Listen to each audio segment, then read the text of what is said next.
You're very welcome to the Scaling Your Business podcast. For this episode, I'm joined by Rena Maycock, the founder of Cilter Child Protection Software, columnist at The Currency, and co-founder at Intro Matchmaking. Rena, you're very welcome to the show. Thank you for having me, Rian. Chuffed to have you. Look, what we do here is we typically go back to chapter 1, where everything started in the early days, and then work our way from there. So you've told me that you're from Whitehall in Dublin. You grew up there. Any favorite memories of your time growing up in Dublin? Oh my gosh. Do you know, I only lived outside Dublin for a couple of years. I moved to Galway when I was chief executive of a couple of radio stations. And aside from that, I never left Dublin because I am such a home bird. My friends all jetted off to do their J1s and live the dream in Australia. And I just thought, why would anybody want to do that? I just love Dublin. I love Ireland. You know, our other business, Intro Matchmaking, which my husband is now overseeing the franchise rollout of. And as part of that, like our first franchise has opened up in Austria. As part of that, he's trying to convince me, because Vienna has the best standard of living, you know, statistically, he keeps pushing me to move. And I'm just like, sorry, buddy, it's just not happening. So, I mean, in answer to your question, it's a very roundabout way of saying it, but I really loved my childhood in Dublin. I did all of the usual things. I, started to misbehave when I was about 14. Was, a real handful for my parents. But, I think in retrospect, if you aren't a little bit of a renegade, you don't make it as an entrepreneur. So I think it all kind of stood to me. Who do you think inspired you most while you were growing up? You know what? My dad is a salesman by trade. And he got out of it, a couple of decades ago, but I always kind of fashioned myself on him to a degree, very much the salesperson. I started my career off in sales, selling advertising. So I suppose if you're to pick a hero, admittedly, I didn't really get involved in kind of the business of business until I started to move up the ranks in sales, up to sales management, sales directorships. At that point, I started to pick up newspapers. Prior to that, I was never interested in business. I treated my job as a job. I just wanted to get my wage, buy my sports car, and live the dream as a young 20-something. It never occurred to me to look at business people as icons, really. In later life, yes, of course, there are many people that I admire, but certainly when I was starting out, I looked at my dad. Believe in yourself. That's it. I like it. You said you wanted to get the wage, and we'll touch on this later on the podcast, and get a sports car and live the dream. Was there a car that you imagined yourself driving down Whitehall Road on? You know what? I'll tell you a story about the first sales job I ever had. It was with a company called O'Sullivan Graphics. And I was, I think, 19 maybe, and they hired me as a salesperson, maybe 20. And I wasn't even in there 6 weeks and they fired me. And I hadn't even gotten to go out and sell anything. They had a catalog of like 3,000 products, from HB pencils to Apple Macs, right? So I was in the process of learning all of those, scrambling, and they had gotten me through an agency, and they were coming up to the time where they were going to have to pay the agency the commission or else get rid of me and get somebody else. And they decided to get rid of me. I was gutted. I will not lie. I cried for 3 weeks. And in that moment, a friend of mine called me and she was like, 98 FM, have an ad in the newspaper. They're looking for people. Get in there and get selling. I can't sell. They're never going to hire me. And she said, just send in a CV. Do your work, your magic, send in your CV. You're definitely going to do this. And I got the job. I harassed my way into getting the job, and the rest is history. But very quickly, I had it in my brain that I wanted to be driving past O'Sullivan Graphics in a convertible Merc. So again, I get there in the end, Rian. That was what drove me. I thought, wow, they absolutely devastated my confidence. Not for long now, mind you, but that drove me pretty hard, no pun intended, to get that convertible Mercedes, and I had it within about 2 years. So I was happy. With that, but that was a motivating factor. Is that business still open? Did you get to drive past them? It is closed. Probably because they didn't keep you on. This is true. I know you spent a fair amount of your early days in radio. You said you talked about sales, but do you come from a family of entrepreneurs? Because I noticed that we're going to talk about Cilter and Intro Matchmaking. So, and you've said your dad was part sales. Any brothers, sisters, mother, uncle, aunties, grandfathers? No, not a one actually. You know, I had a, you know, a very ordinary upbringing.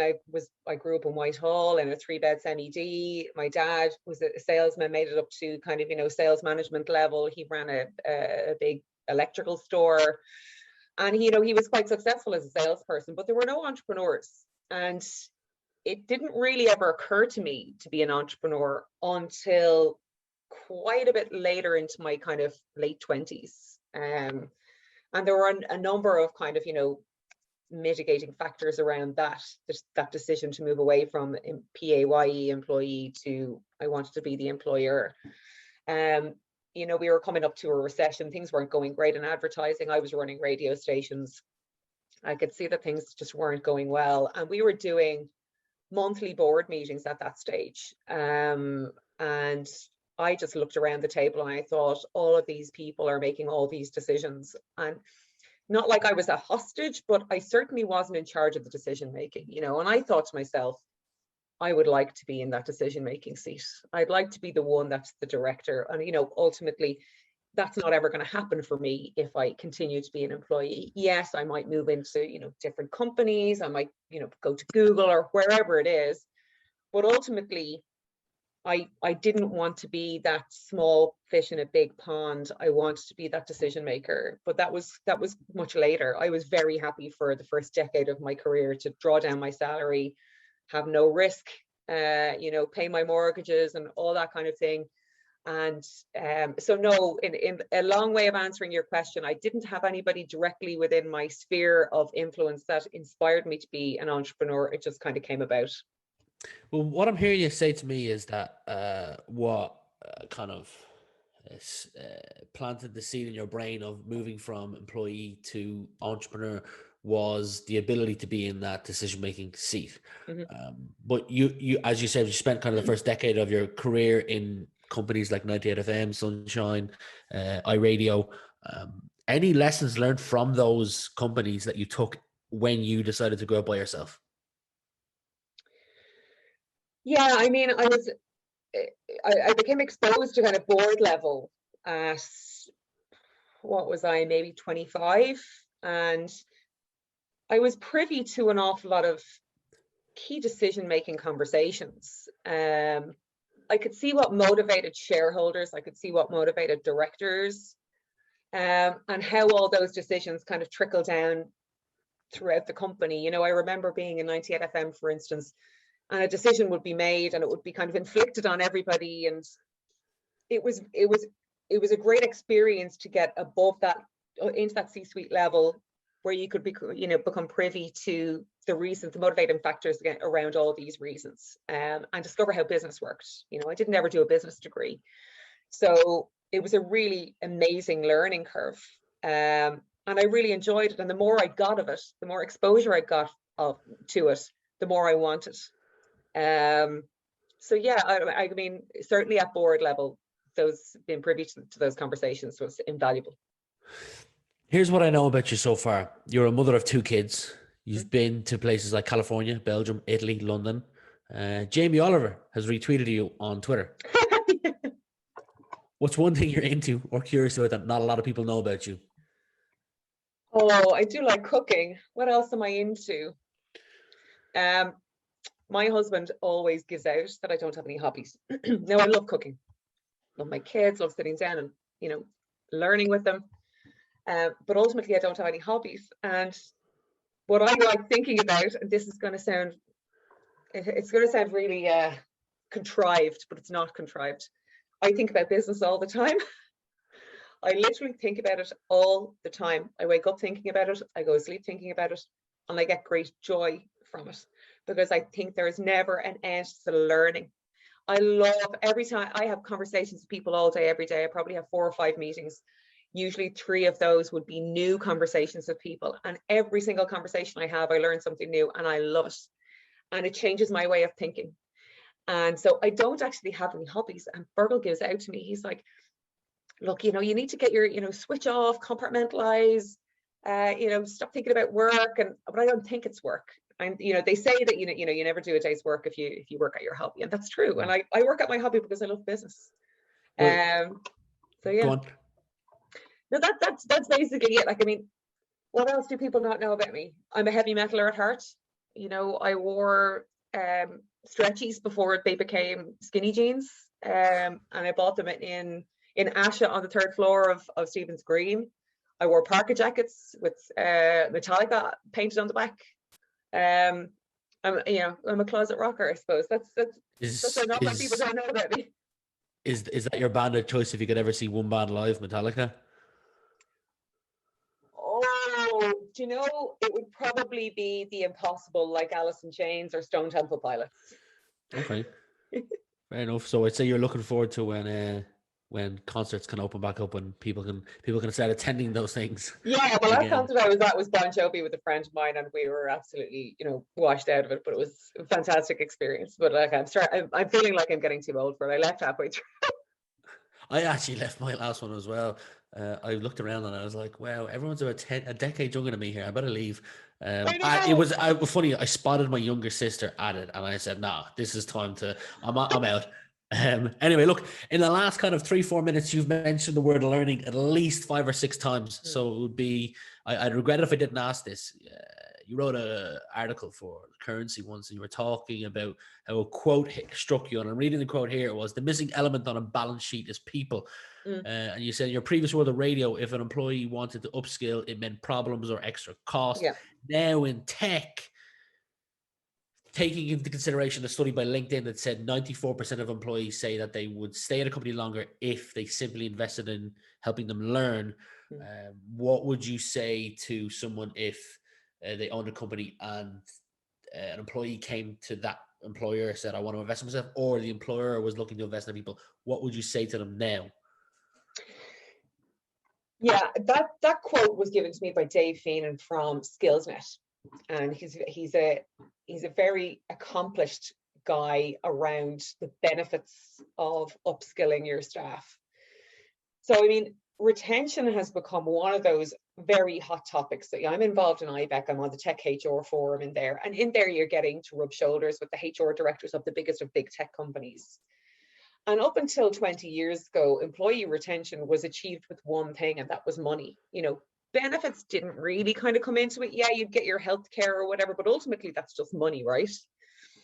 And then since big tech started to take over and suck up all the skill from the economy and from the pool of talent, retention became a much bigger deal. And, it's a really big issue for indigenous companies like ours, and other big, even indigenous tech companies, even extremely successful ones. You need to be on top of your game when it comes to having really good insight into what your employees want. Yeah. And constant training and continuous professional development, even for, the impression of options, of getting better at something. And everybody knows when they're in their job that they're getting better at it and they're becoming more efficient at it. But it's very easy to forget about those people that are really brilliant at their job, because all of a sudden one day they hand in their notice because they haven't been challenged. You really appreciate them because they're amazing at their job, but you're really hoping they don't move on. But there's a real change in mindset that you have to have, because you might have somebody that's brilliant at their job for 3 years, but you're better off promoting them at their professional development into a different role, and accept the fact that they do need different roles and that you'll have to replace them ultimately, because either you do that and you get the benefit of that really amazing employee in a different role, in a better role, or else they leave the company altogether. And a part of that is continuous professional development through training. There's Linda courses and things like that through LinkedIn. It doesn't have to cost a fortune. Now, I mean, the the training du jour is, I suppose, doing a master's or like an MBA or that kind of thing. MBAs, I have my own view about MBAs. I don't think they're amazing. I think some are better than others. But general anecdotal feedback is that, the learning benefits from them are quite small, whereas it's just, the line on the CV, I have done this, is what people kind of go for.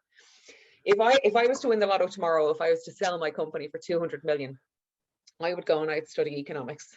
I'd do an economics degree. I love the notion of learning. I love the notion of understanding more about the world and all that. But I think everybody's a little bit like that. It's not unique to me. I think everybody really likes the notion of getting better at something, Yeah. knowing more about something. Absolutely. I hadn't planned on asking this, but you've mentioned retention, and it's come up in a couple of previous podcasts. How do smaller companies compete with the large tech companies like HubSpot and Google and Salesforce in Dublin?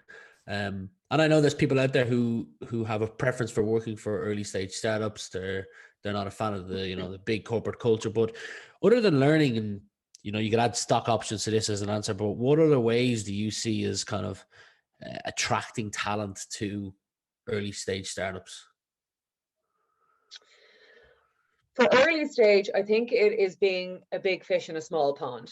I think everybody loves the idea of getting in at the ground level and having some influence. I mean, if you're one of 5,000 employees at that point, your power to influence is quite limited unless you go in at a really senior position, like the SVP or whatever it is. So if you go in and there's only 5 people in the team, your opportunity to really shape that company is just, it's incredible. You can't buy that type of opportunity.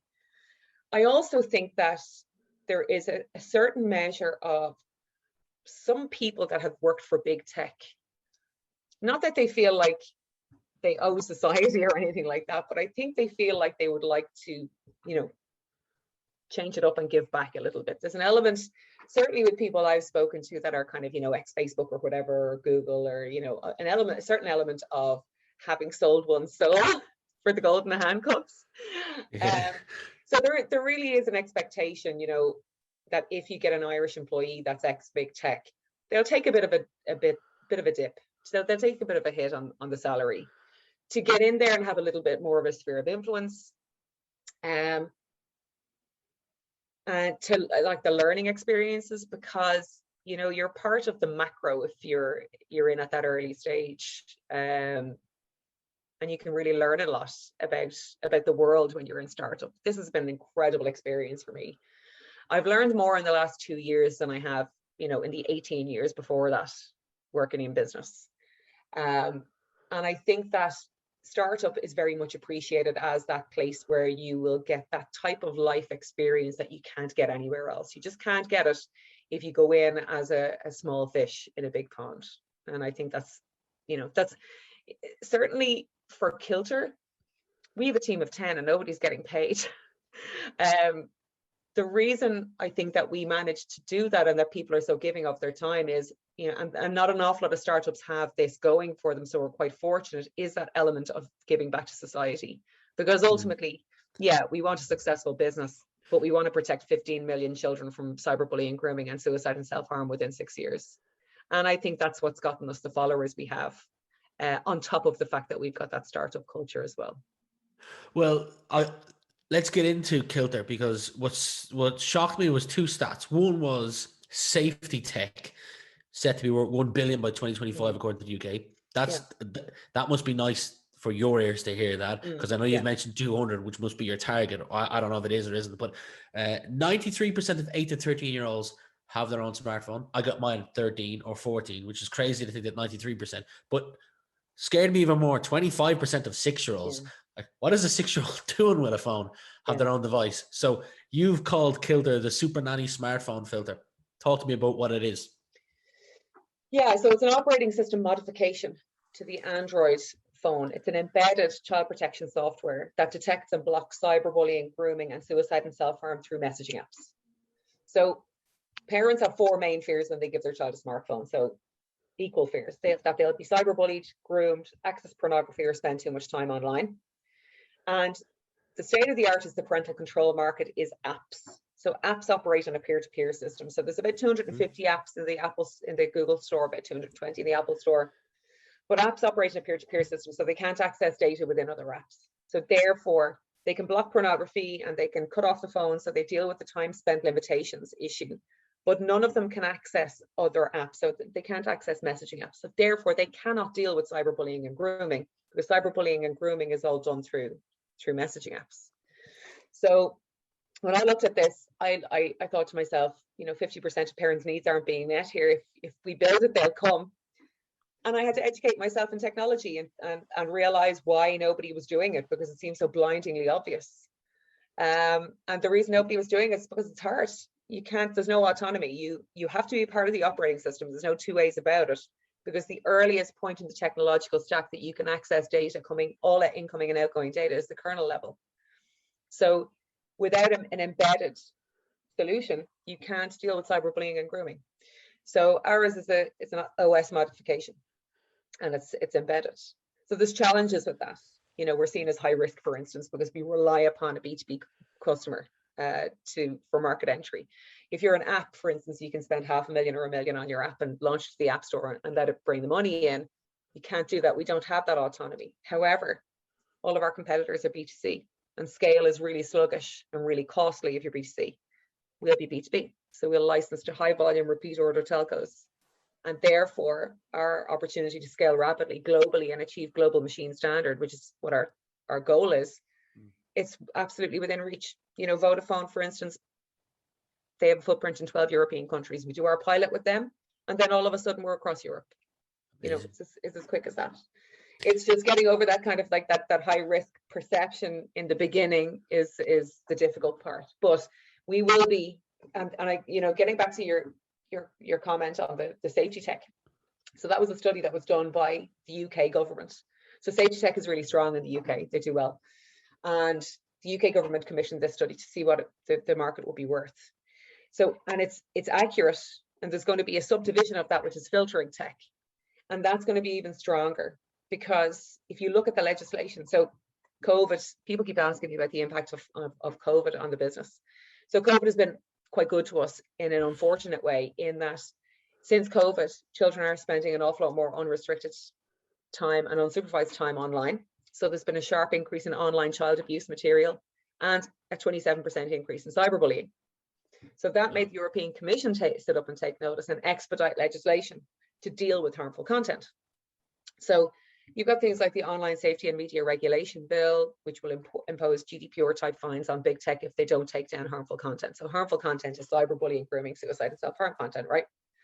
So that's like 20 million or 10% of turnover, whichever is the greater. So it's too high a cost for the likes of the Googles and Facebook to absorb as a cost of doing business. So they'll have to deal with harmful content on the public platforms. Yeah. But the OSMR and the likes of the Digital Services Act, they don't compel big tech to look into encrypted apps because they say they can't.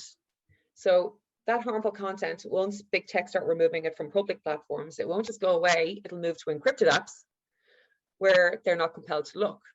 And we can deal with encrypted messaging. So there's going to be this big wave of legislation that creates this need for Cilter and filtering, adequate filtering technology. So that's going to be a subdivision of safety tech, and they'll all merge with, like, the parental control market is worth it's going to be worth 8 billion in 2 years' time. So all of these combined, it's quite a bit of money that's going to be sloshing around. Yeah, and kudos to you, because you've mentioned this has been over 2 years, and you've been slogging away at it. And I'm sure you've come up against many challenges over those last 2 years, or obstacles that you didn't expect, objections. What can you give me an example of what one or two of those might have been that you didn't kind of account for? Yeah, I suppose when we got into this, it's such a disruptive technology. When you compare it with everything else that's in the space, and look, every startup says this, oh, my tech is disruptive, blah, blah, blah. We went very early to child protection stakeholders, big global organizations, to demonstrate, to prove that we had novelty, that our technology was disruptive. Because I suppose the key is everyone thinks somebody is doing it. Everyone's like, well, it's blindingly obvious. Everybody wants to, and all parents want to protect their kids from cyberbullying and grooming. Well, surely this exists. Surely Google is doing it. Surely Facebook is doing it. No, they're not. Why is nobody doing it? But then people forget, at one point, the guys that started Airbnb had to, the idea was so good, but they still had to convince people. They still had to kind of go, well, no, seriously, nobody is doing this. So we looked for, because we couldn't convince people that nobody was doing it, we decided to get the filter patented. Because if you get your patent through, that's a demonstration of novelty. because you can't get a patent if somebody else already is doing it, right? So we decided to apply for our patent, and that was granted by the United States and South Korea, Japan, Australia. So that proved novelty. We wanted to go further because we kept getting told, no, surely somebody's doing this. No, they're not. So we went to UNESCO and we said, look, you guys in the Anti-Bullying Research Center, you're getting approached all the time. And he said, yeah, every single week, some company comes in and presents their product and says, we've got the cure for cyberbullying. And they never do. And UNESCO confirmed that our approach was completely unique and absolutely disruptive. So we got that in writing and we were like, this is golden. EU Kids Online, support us. All of the child protection stakeholders love us, right? But yet still that wasn't enough. And then now we have, an investor who's committed, got an independent technical DD done and a patent report. And that involved a deep dive into the parental control space to make sure what we were saying and what UNESCO was saying was true. And they said, yeah, it's true. Nobody else is doing this. And yet still, the big challenge has been for us getting funding. It's, we have all of this independent evidence that our approach is unique, that it works because we've got our proof of concept, we've got our prototype that you can see on the website, filtering WhatsApp messages. We've got all of this independent support, and yet still funding, it has been the biggest challenge. And that surprised me. I thought starting off, as soon as we got the patent through, we got our novelty. No, too high risk, seen as too high risk. Now, what's happened has been the legislation that's come in has gotten us the traction that we need, because the investors now that we are committed to us, they can see this legislative wave, and investors love a legislative wave. It's the same it would have been the same for the likes of cybersecurity companies when GDPR was on the horizon.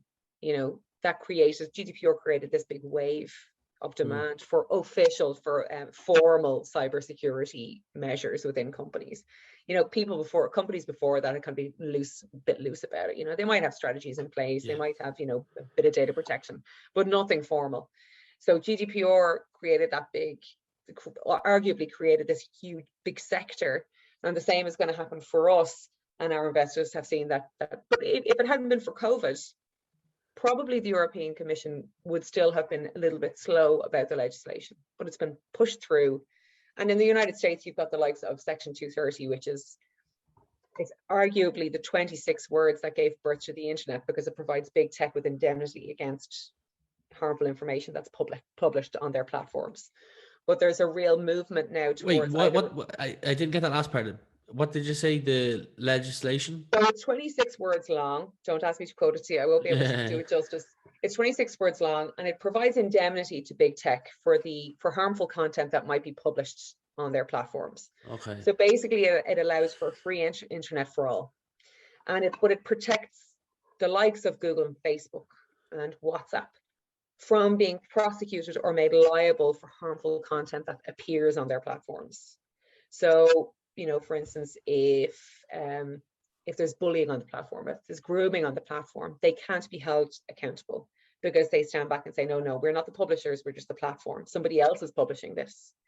Could that be why they are not, they weren't as fast forward moving on this as you are? Because they can always just go, look at what we have here.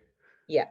You see, big tech have been at pains since day dot to distance themselves from the content that appears on their platform. They say, that's not us, we're not the publishers, we're just the platform. So, and Section 230 allows them to do that. But there's now a movement towards repealing 230 or amending 230. So it's not just in Europe that all of this legislation is happening. Eventually, big tech all over the world will have to remove harmful content, but then it'll just go into encryption. And Facebook now they announced this quite some time ago, but it appeared recently again in the last couple of weeks that they plan to encrypt Messenger, private messaging. And again, that means that that's another place that harmful content can go, and the legislation doesn't compel them to look inside encrypted messaging. Surely that on one end excites you then, because it's another product that you can, I know WhatsApp is encrypted. I guess I'm confused with my question there. Does that that can't be good that they're going to encrypt Facebook messages, but on the other end, you might does that not get more awareness of your product, because your product is something that can come in and solve that and help Yeah, protect parents against bullying for that. yeah. I mean, look, the more messaging moves to, or the more content moves towards messaging and off public platforms, the better for Cilter, but the worse for kids. Yeah, that's what I was trying to say, but I didn't want to Yeah. say it like that. Well, You've look, had it's an absolute fact. And, for instance, there's an organization called NCMEC, the National Center for Missing and Exploited Children, and it's in the United States. And that's where most, if not all, harmful content goes to get analyzed and filed. So NCMEC, for instance, they get a lot of information from Facebook. I think there was a headline a couple of years ago that Facebook announced that they had sent something in the region of 8 million questionable images of children to NCMEC for processing. So they were saying, look, we're doing a good job here. We're catching all these images and we're sending them on to this independent body. And the director for the center at the time, Michelle DeLown, came out and said, that's great, Facebook, but what about WhatsApp? That's where the real harm is. What about WhatsApp? It's one of the most dangerous messaging apps for children because it's not filtered. There's no visibility in it. Facebook are completely blind when it comes to that. Now they'll argue, the argument for encryption is data privacy. And we get asked this sometimes, from a children's perspective. What about their privacy? You're looking into their information. And look, the world is divided into two halves. There's the one half that think that, for instance, parents would think that the juice is worth the squeeze. If you're looking at my anonymized child's data, and they can't be identified because we use named entity recognition, we use encryption, the child can't be identified. We look inside the anonymized messages for harmful content. And those parents would think, that's okay, you can look at that data, I don't care. Yep. Just protect my child. I would lean into that, right? Same. But then there's the other half of the world that think, no, data is sacrosanct. You should not look at anybody's data, and specifically not children's data. And that's okay, that's their opinion. But the view I would always have would be, you've got to balance data privacy with the rights of the child. And the rights of the child being, the child has a right to use their phone and not be sexually abused or cyberbullied or served suicide and self-harm content that might inspire them to harm themselves.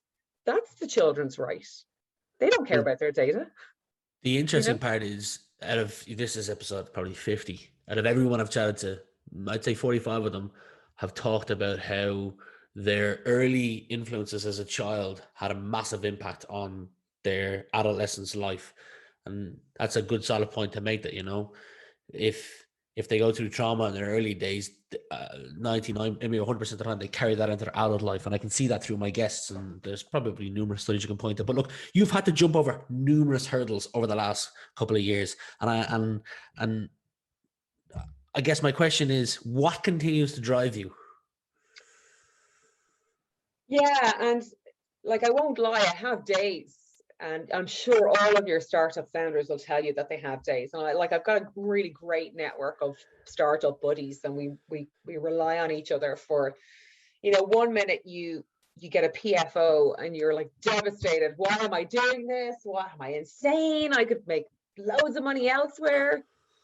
And then 5 minutes later, you'll get an email that's, vaguely encouraging, and it gives you the energy to power through the rest of the day. I want two things. I want three things, right?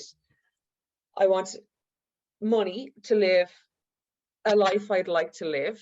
I'd like, to grow up and buy a big house and all those things. And anyway, I have aspirations. I want a good retirement. I want to enjoy my children, all of those things.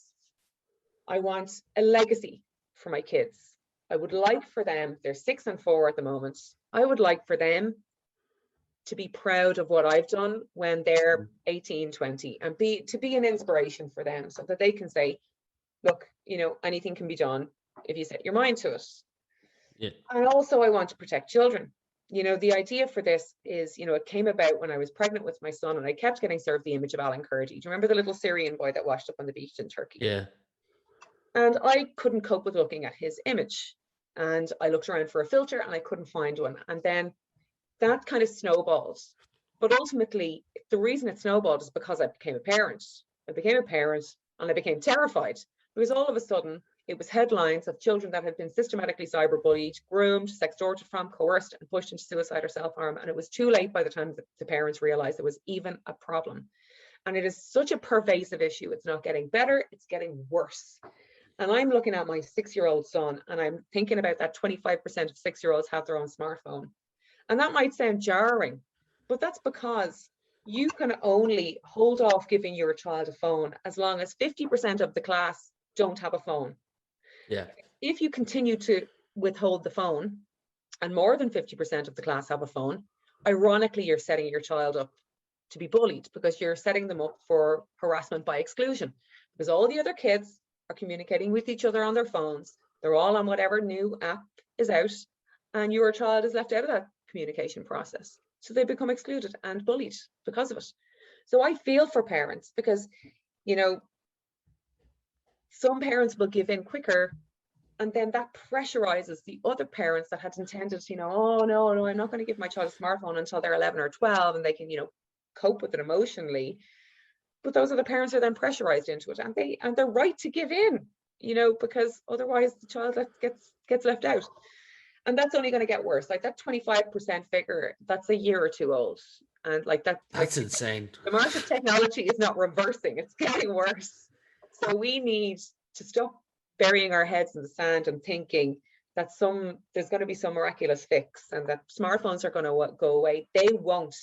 We need solutions to this, bona fide solutions, so that we can feel better about giving our child a smartphone and know that they'll be protected. So that's the third thing I want, is to protect children. And we have our financial goals, you know, our revenue forecasts that have been, you know, forecast to death over the next 6 years. But of equal concern to us is the figures, the societal benefit figures, and that 15 million children to be protected by Cilter by year 6 is an absolute goal for us, as much as the revenue forecasts are. You've already answered one of my next questions, which was fast forward to 2030, look back on the last decade, what would you hope to have achieved? You've somewhat answered that by that, and kudos to you. I support you fully. Two more questions for you. You've touched on your husband. I think his name was Frank, wasn't it? Fergal. Mentioning him leading the other business and trying to probably jokingly entice you to move to Austria. But if you could visit any country in the world right now to go on holiday, where would that be? Oh my word, that's a really good question. I'd really quite like to go to New York, actually. You know, we've got a couple of people that we know in New York. I haven't been there since my honeymoon, which is coming up on 7 years ago. And I love New York. New Yorkers, I just find I have a great affinity with. I love the city. I love urban life. You know, my husband keeps saying his family come from Castletownbere, and we go down there and I really enjoy it. But he often, you know, when we're down there, he'd say, oh, I'd love to be here just stay here for a month, or I live here for 6 years or for a year or whatever. And I'm like, no, I'm a city girl. So New York is probably the answer. And then maybe we'll just stop off in Napa Valley for a bit of wine tasting. I like it. Final question. Your house is burning down, but your two kids, your husband, any animals you have, they're all safe. What one item, if you could only save one item, would you save? Oh my word. What one item would I save? And you can't say laptop, because almost everyone says their laptop. Well, it would clearly be my phone. It would definitely be my phone. I'm not a phone addict, but and nobody needs their laptop. Sure, everything is on OneDrive or Dropbox, so they don't need it. You think, but the stories I've heard of people losing stuff is crazy. Yeah, a lot of people have lost stuff. I would say my phone or my laptop bag, because I have all my journals. So every time I talk to somebody, I fill up a page, and that's what I refer back to for when I have a brain fart and I need to remember things, because not everything gets written into my laptop and sent up to OneDrive. Everything goes in here. So I've got about, I don't know, 10 of these that I've kind of, burned through in the last couple of years. There's a lot of important information in them. So I take my laptop case because it has all these. Excellent. Well, look, I've thoroughly enjoyed spending the last 45 minutes getting to know you a little more. I do hope that you can, over the next decade or so, impact the 15 million kids by year 6 and continue to drive around in your Mercedes and I don't have the convertible anymore. know. I had to. I was forced into sensible cars when the kids came along. So Nice. Well, look, regardless, I wish you all the best going forward, and thank you for today. thank you very much, Rena. It was a pleasure.